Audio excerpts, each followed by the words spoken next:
Tenha acesso ao aprofundamento completo desta homilia, com chaves para compreensão, resumo e metas para a vida no site www.padremario.com.br.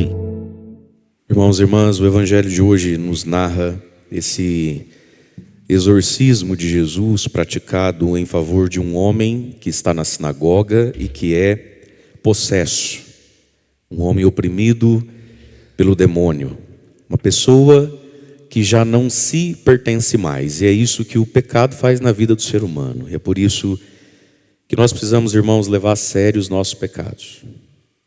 O pecado tem o poder verdadeiramente de nos tirar de nós mesmos. Uma pessoa possuída significa que ela não pertence mais a Deus e que ela não pertence mais a si mesma, né? É o ser humano incapaz e impróprio de ser bom para Deus e a obra de Deus, mas incapaz de ser bom para si mesmo, né? E aí o Evangelho diz que todos estavam muito admirados com o ensinamento de Jesus, porque ele falava com autoridade. A autoridade espiritual, a autoridade moral vem da vida de oração, vem de nos apropriarmos em nós mesmos de algumas verdades, de concluirmos alguns assuntos. Você já reparou como tem assunto na sua vida que para você ainda não está claro se é certo ou errado, por que é errado, por que é certo? A pessoa que ela é vacilante sobre uma coisa, que mesmo depois de muito tempo ela ainda não concluiu dentro dela, aquilo não enraizou nela, então ela não tem autoridade. E a questão da autoridade de Jesus, essa autoridade a gente reconhece isso em pessoas, a gente reconhece quem tem, reconhece quem não tem. Autoridade é diferente de poder no sentido de um posto. O ser humano pode, na caneta, dar a você um lugar na sociedade, até mesmo dentro da igreja. Mas a autoridade é outra coisa. A autoridade é aquele que é seguido. Esse é quem tem autoridade, né? Mas veja, a autoridade de Jesus vem então do quê? Da unção do Espírito Santo, a sua vida de oração. Vem do quê? Jesus falava as coisas, e tudo que Jesus falava já estava terminado, resumido dentro dele, não estava em aberto ainda. É por isso que ele tem autoridade. E essas coisas a gente reconhece em alguém. Às vezes a gente não sabe explicar por quê, nem sabe dizer como. Mas a gente sente, a gente sabe quando uma pessoa tem aquilo que a gente chama, né, de unção. A unção é algo que a gente usa para os assuntos religiosos. Mas um pai pode ser ungido ou não ungido ao educar o filho, governar sua casa, né? Um técnico de futebol pode ter unção ou não para aquilo que ele pede para o jogador. Um professor tem ou não tem unção na aula que dá, nos conceitos que explica. E aqui, meus irmãos, entra um aspecto da nossa vida. Jesus disse no Evangelho, né, para o homem, para o demônio: cala-te e sai dele. O silêncio, ele é necessário. Nós precisamos entrar dentro de nós e terminar os nossos assuntos. Nós vamos definir coisas na nossa vida. Existem páginas que precisam ser viradas. Tem assunto que precisa de ponto final, não precisa de vírgula. Uma das coisas que fez tanta gente, né, e isso se diz dessa forma: por que Netflix faz tanto sucesso além de filme? Lá tem muita série. O que é uma série? Vou assistir uma série. Série é uma novela que, ao invés de durar 6 meses, 7 meses, dura 10 capítulos. Porque o que é uma novela? É uma enrolação. Uma novela, aquela só precisava durar 6 meses, 7 meses. Você pegar o conceito, o resumo de uma novela, você conclui que ela caberia num filme de 1h40. Fizeram 6 meses. Então tudo na nossa vida que vai se alongando demais vai virando novela. Tem gente que é uma novela. A vida dele é uma novela, não tem ponto final. Resume isso aí, já deu. Então, meus queridos, sem o silêncio, sem a gente entrar dentro de nós, se nós de verdade não enfrentarmos, não é, determinados assuntos, se a gente não levar a sério as nossas novelas, Olha a grossura que está essa conversa. Com metade das páginas já tinha resolvido essa dor, esse vício, esse problema, já tinha mudado de postura, mas vai novelizando. E o ser humano tende a gostar de novelizar a vida. Nós vamos assumindo máscaras. Foi o evangelho do domingo, não é? A hipocrisia. Hipócrates é a máscara do teatro grego. Nós vamos pegando, ao invés de ser uma pessoa livre, ao invés de ser uma pessoa produtiva, ao invés de ser uma pessoa santa, ao invés de ser uma pessoa que traz solução, tem gente que assume o personagem de ser o problemático sempre, o endemoniado sempre, é o lá vem, lá vem ela, quer ver? Lá vem ele, quer ver? É sempre uma novela que não termina. E por que não termina? Um dos motivos pelos quais não termina é porque nunca parou para priorizar aquilo e falar assim, vou resolver isso aqui. Porque a gente vive no barulho, a gente vive no grito, a gente vive na dispersão. Terminar as coisas. E quando a gente termina algumas coisas, quando a gente finaliza algumas coisas, quando a gente amadurece e cristaliza algumas coisas na vida, quando a gente dá definição, a bênção começa a acontecer na nossa vida. Tudo aquilo que eu defino, pontuo, viro página, coloco o ponto final, tudo aquilo que agora eu tenho clareza, isso não me convém. Ah, mas sabe o que? Não sei o que é, não me convém. Ai, mas fulana vai ficar chateada. Eu sinto muito por ela, eu não queria chateá-la, mas eu já defini. Definir. Você já definiu que você está em Quaresma de São Miguel? Está definido mesmo? Percebe como a gente não define as coisas. Aí, por exemplo, amanhã é quarta-feira. E aí não tem missa só 6 da manhã, tem 3 da tarde. Está definido na sua cabeça que você vai fazer a Quaresma São Miguel, missa 6 da manhã. Gente, às vezes a gente está fazendo o que é certo, o que é bom, mas ainda não definiu aquilo. É por isso que aquilo não tem autoridade, nem em mim, nem através de mim. Jesus tinha autoridade. Por quê? Porque tinha vida espiritual, tinha unção do Espírito Santo. E porque as coisas que Jesus falava, ele falava porque ele já tinha definido aqueles argumentos dentro dele. É por isso que Jesus falava como falava, porque ele não estava pensando, ele não estava titubeando, ele já tinha definido. É por isso que ele é um homem que tem autoridade. E a autoridade vem, meus irmãos, de uma coerência na vida da gente, de algumas vitórias na vida da gente. Sempre que você escuta, convive, percebe alguém que tem peso, alguém que merece, que vale o tempo do seu ouvido, é porque essa pessoa venceu já, ou tem vencido, situações íntimas, particulares dela, em Deus, que você não precisa saber quais são, porque nem tudo vale a pena você saber, e nem dá tempo de saber. Mas é disso que vem a autoridade: oração, definição e vitória. Quem é perdedor dentro de si, quando fala com o peso de uma pena, de uma pluma, só faz cosquinha na gente. Não funciona.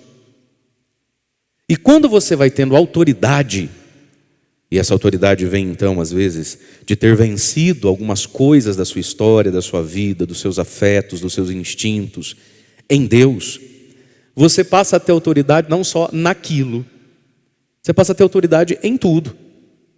Jesus tinha autoridade, mas dentro da sinagoga tem um homem religioso, porém não santificado. Esse pobrezinho aqui, diz a palavra, ele tem um demônio impuro. E a manifestação desse demônio impuro, no caso aqui desse homem, vem de uma aversão a Deus, a Jesus, né? Jesus está lá então pregando, né? E ele começa a dizer: o que queres de nós, Jesus Nazareno? Vieste para nos destruir? Porque isso é o que o demônio quer incutir em nós. O que é Jesus? Quem é Jesus e tudo que se refere a ele? Padre, igreja, disciplina, bondade, autodomínio, sobriedade, não é? E boa educação, tudo que você possa adesivar ali em Jesus como fruto dele. Como é que o demônio sente Jesus e tudo que vem de Jesus? Como destruição, como invasão. É por isso, meus irmãos, que a virtude das virtudes é a humildade.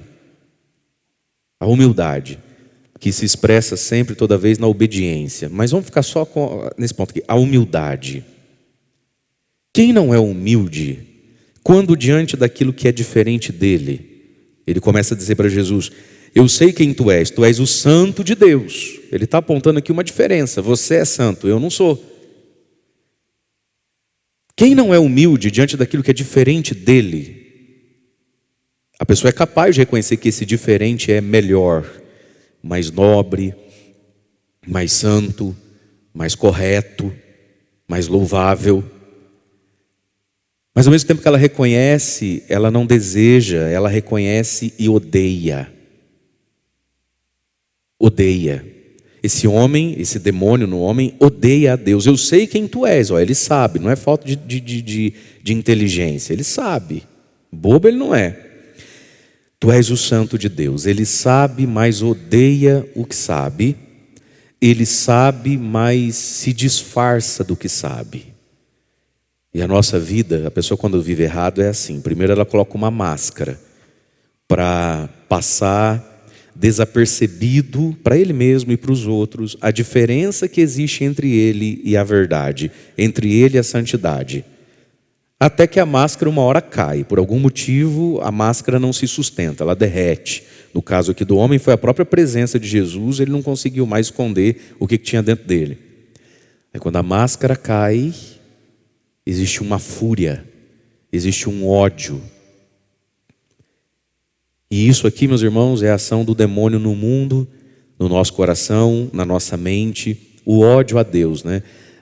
A virtude nos irrita, a virtude nos causa ranço, a virtude nos causa desânimo. E aí, dentro dessa explicação que o padre está dando aqui, o que a gente reconhece? Que todos nós somos oprimidos pelo diabo, todos.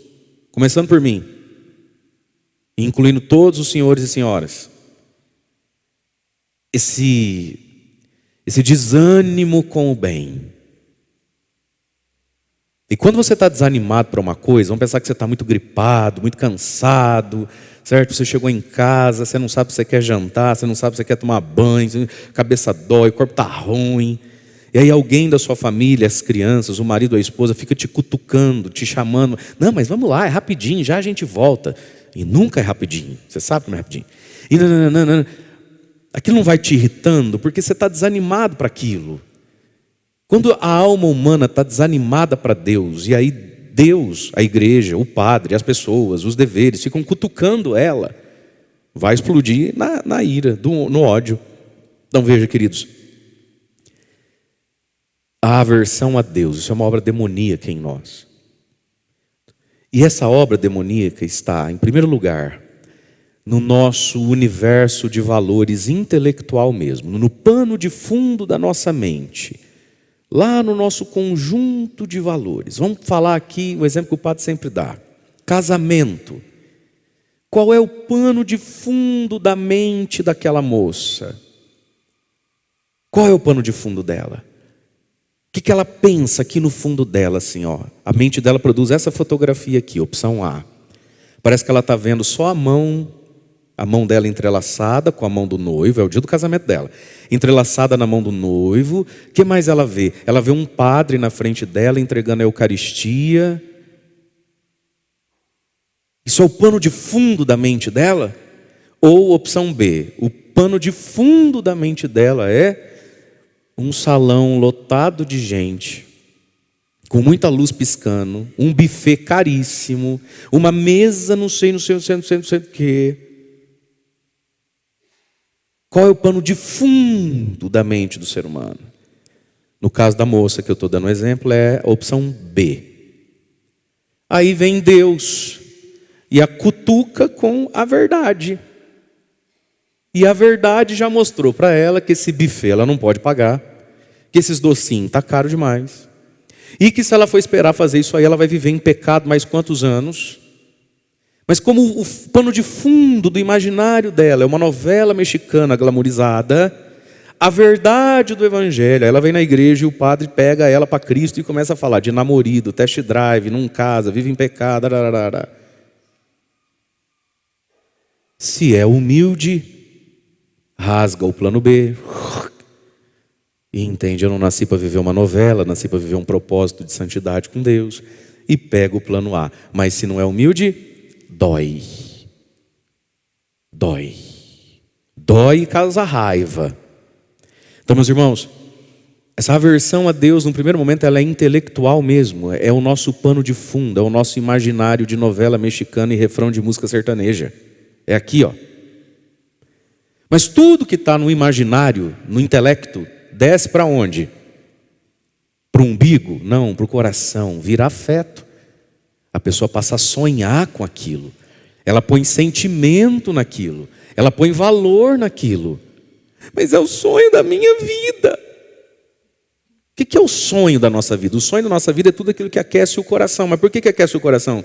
Porque está lá na parede da mente, está lá na mente como uma parede a ser pintada, preparada para receber aquilo. Então a libertação do maligno, ela é intelectual e vai se tornando afetiva. Nós vamos mudando os afetos. E o que é que faz isso em nós? Primeiro, e sempre, né? A presença de Jesus. De Jesus, no evangelho de hoje, palavra. Porque o que foi que irritou, curou, salvou o homem, quebrou os imaginários dele, mudou o afeto dele? A palavra de Jesus. Jesus então vai dizer ao homem, cala-te, ao demônio, cala-te e sai dele. Então o demônio saiu do homem. E todos ficaram espantados, dizendo, que palavra é essa? Ele manda até nos espíritos impuros, nessa impureza contra Deus, com autoridade e poder, e os espíritos impuros saem, pelo poder da palavra. Portanto, irmãos e irmãs, nós precisamos nos expor à palavra de Deus. Nos expor à palavra de Deus. E entrar e aprender a exercitar, né, um aspecto da oração, que o Padre tem falado muito nas homilias, dentro daqueles 4 aspectos, o sonho, o medo, a dor e a resposta. Mas a gente poderia pensar aqui, esse 4º ponto, como uma oração simplificada. É aquela oração onde, a partir daquilo que eu entendo e eu desejo amar, eu peço a Deus a graça de amar isso. De amar isso. Então, a palavra de Deus, a gente escuta, entende, não é? Concorda com ela, fala, nossa, isso é verdade mesmo, está certo mesmo, isso é bonito. Mas aí isso precisa virar afeto em nós. Nós vamos fazer atos de fé e atos de amor dentro do coração. Isso lá na nossa oração pessoal. E como é difícil ter oração pessoal, né? Por exemplo, hoje nessa terça-feira, a gente já está fazendo o ato maior da vida, que é participar da missa. Nada é maior que uma missa, nada. Mas, acabada a missa, você vai sair daqui 7 e pouquinho, temos um dia todo pela frente, temos parte da noite. Será que nós vamos hoje conseguir rezar mais um pouquinho? E aí, meus irmãos, a gente só cresce de verdade, as coisas só grudam em nós de um jeito positivo, quando a gente tem uma oração um tanto quanto simplificada dentro de nós. Uma oração que é um ato de fé e de amor a Deus.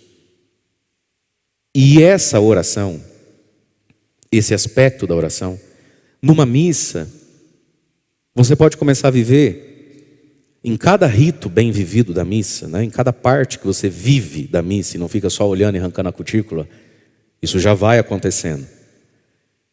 Mas sobremaneira durante a proclamação das leituras e também na pregação, na homilia do padre, você podia estar aí dentro de você, ouvindo e já fazendo atos de fé e de amor dentro de você. Então, por exemplo, o padre está falando aqui do imaginário que a gente tem na cabeça, né? Opção A, opção B, e que isso tudo determina a nossa vida. Aí, enquanto você me escuta, aí dentro de você, você já podia estar falando, Espírito Santo, rasga esse véu que eu tenho na cabeça. Santifica as minhas memórias, os meus desejos. Entende isso? Enquanto você está ouvindo isso, aí dentro do seu coração você já podia estar falando, Jesus, pelo teu sangue, que eu seja livre de novo disso. E você está ouvindo para dentro de você, você vai fazendo atos de fé e atos de amor. Mas nós precisamos, irmãos e irmãs, da nossa vida de oração, pegar algumas ideias dadas pelo Evangelho, né, pela verdade de Deus, e mastigar aquilo, e transformar aquilo em prece, em adoração, em louvor. Então, de novo, no exemplo que o padre estava dando, da moça, que não tem aquele imaginário santo do matrimônio, mas tem um imaginário de novelinha do matrimônio, dentro aí do seu coração você já podia estar dizendo: Jesus, eu vos amo, e vós sois maior que qualquer festa. E talvez você aí que casou naquele tempo, que a sua festa de casamento foi pão, carne moída e tubaína, sim ou não? Hein? Poder ter dito assim: Senhor, obrigado, porque no meu tempo eu tinha discernimento, não fiz bobeira. Dentro de nós a gente pega ideias santas, mastiga, saboreia, transformando em pedido, transformando em louvor, em oração. E isso, meus irmãos, causa em nós esse silêncio santo, que não é o silêncio do ensimesmado mentiroso. Tem muita gente que fala sem parar, tem muita gente que é comunicativa, ela é carismática para fora, ela é assim, é uma pessoa que ela comunica o tempo todo, e apesar disso, tem a graça do silêncio. Já outros tem umas caras de coitado, sem sal, parece um chuchu, aguado, aguada, quieto, mas não tem o dom do silêncio. A boca não fala, mas é barulhento por dentro. Quer ver? Você vai pensar em alguém agora. A boca não fala, tem boca para nada, mas é um silêncio que nos incomoda. Aí você começa a perguntar assim: o que você tem? Sempre que você precisa perguntar para uma pessoa: o que você tem? Você está diante de um sem sal, de um chuchu, de um aguado, de um bege, de um glacê, barulhento por dentro. Então, o silêncio que o Evangelho causa em nós não é o silêncio da falta de comunicação, porque ser em si mesmado, voltado sobre si, aí a pessoa pega e fala assim: não é nada não, não é nada não, mas ela não está em silêncio, ela está desconectada da família, ela está desconectada de Deus, ela está desligada da presença de quem está na sala com ela, mas em silêncio ela não está. E é possível, e muitas pessoas são comunicativas, são expansivas, são sinceras, são transparentes. Você sabe se a pessoa está bem e por que está bem, sabe que está mal e por que está mal. Sabe, às vezes até porque que hoje está mais quieta e devagar. Ela é transparente, e a transparência é uma bênção para quem tem, para quem convive, e ela é fruto do silêncio interior. E o silêncio interior, meus irmãos, vem da oração.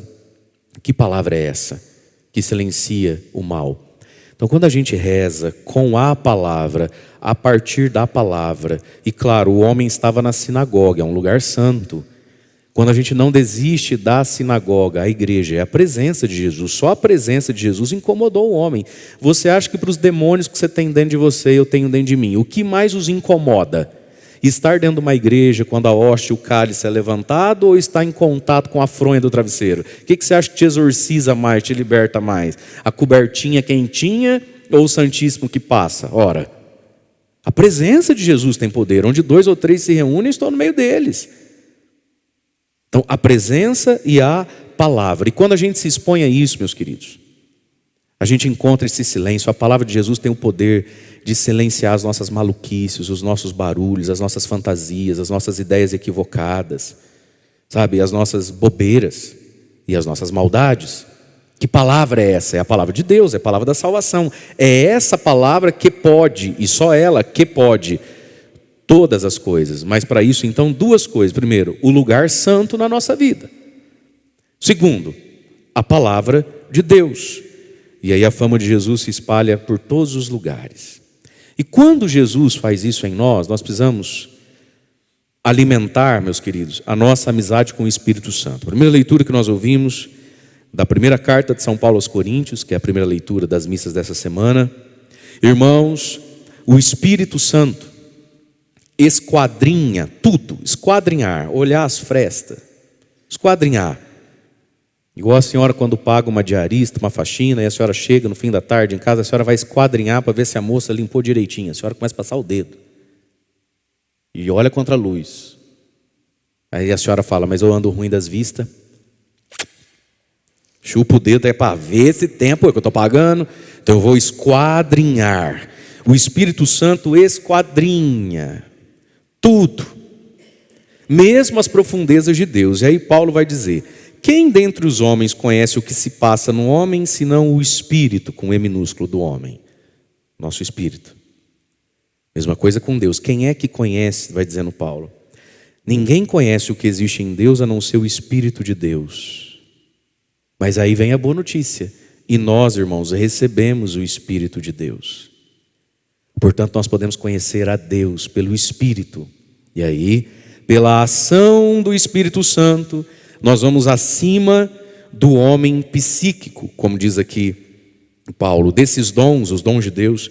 Falamos não com palavras ensinadas pela sabedoria humana, mas com a sabedoria aprendida do Espírito Santo.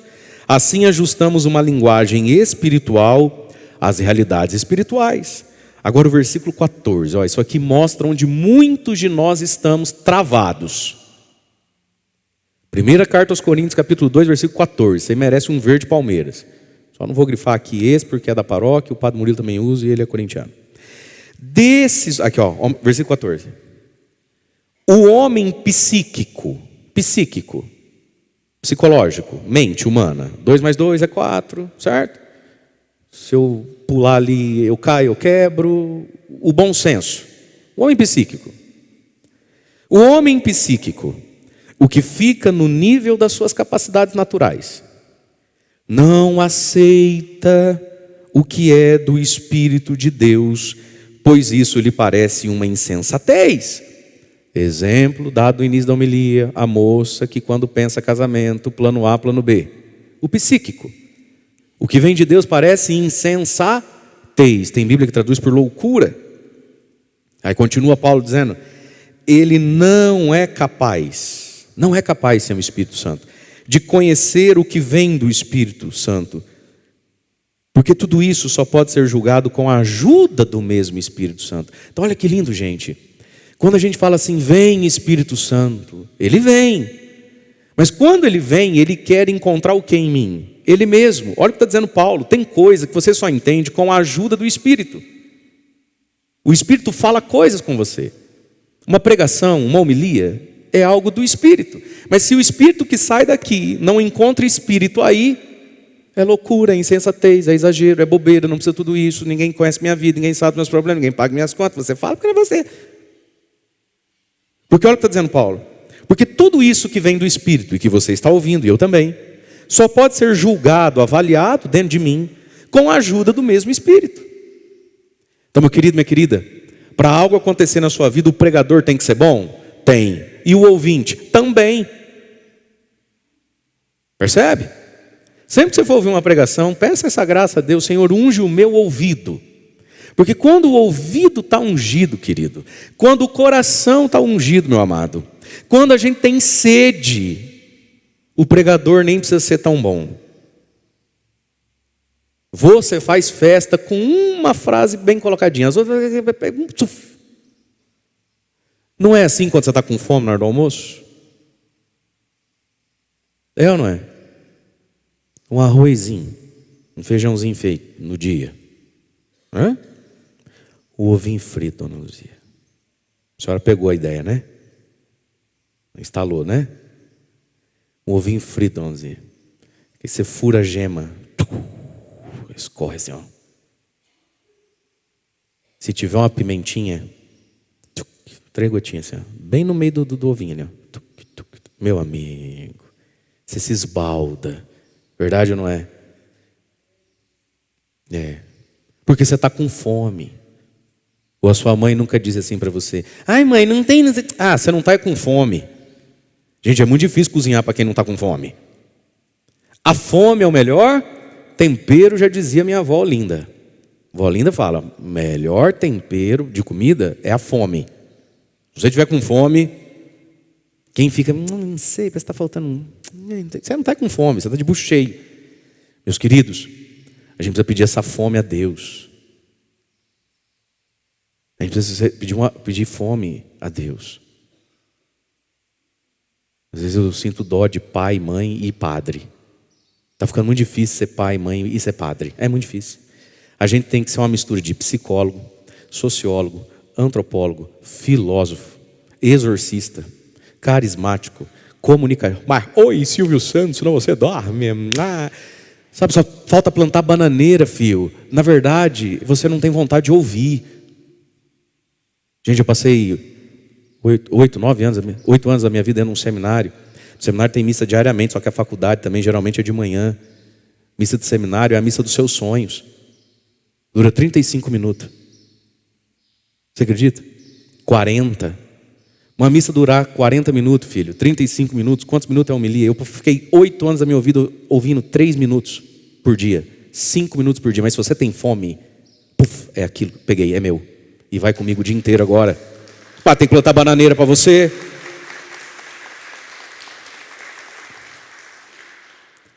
Ao contrário, continua Paulo, o homem espiritual, olha que lindo ser chamado assim, o homem, a mulher, né, o ser humano, o jovem, o homem espiritual, enriquecido com o dom do Espírito, julga tudo, avalia tudo do modo correto. Aí ele diz, com efeito, quem conheceu o pensamento de Deus para poder aconselhá-lo? Mas nós, porém, temos o pensamento de Cristo. Aí aqui a gente volta no início da homilia. O pano de fundo da nossa cabeça é o pensamento de Cristo para aquilo, seja qual assunto for. É aqui que está a libertação que a gente precisa, né? É aqui que está o exorcismo que precisa acontecer em nós. Então, irmãos, louvado seja Deus por esse lugar santo, por essa sinagoga, né, chamada paróquia. Louvado seja Deus por estarmos na presença de Jesus. E não desanimemos quando a gente percebe em nós coisas possessas e contaminadas. Que bom que aquele homem foi na sinagoga aquele dia. No boteco é que não ia sarar os capetas que ele tinha. Estava no lugar certo. Mas que a gente também, meus amados, nos disponhamos a uma vida de oração um pouquinho mais constante, um pouquinho mais profunda e um pouquinho mais na palavra que nos silencia, nos limpa, para que a gente possa ter autoridade na vida. Autoridade sobre nós, autoridade com as coisas e, sobretudo, meus amados, autoridade para, sendo Senhor de mim, eu me devolver ao meu Senhor. Esse é o fruto mais maduro da nossa autoridade. Governar a mim mesmo, não ser escravo do mal, ter autoridade para fazer o bem, e eu sou tão dono de mim que eu me devolvo a Cristo. Ter essa autoridade de me devolver a Jesus 100%, não 90%, umas partes ficou para trás porque aquilo ali ainda está na mão do cão ou está na mão do meu ego, né? Nos devolvermos inteiramente ao Senhor. E para tudo isso, quem como Deus? Ninguém como Deus. Agora que você já assistiu, você pode ter acesso ao aprofundamento, ensinamentos práticos e as metas para a vida a partir dessa homilia. Acesse www.padremario.com.br.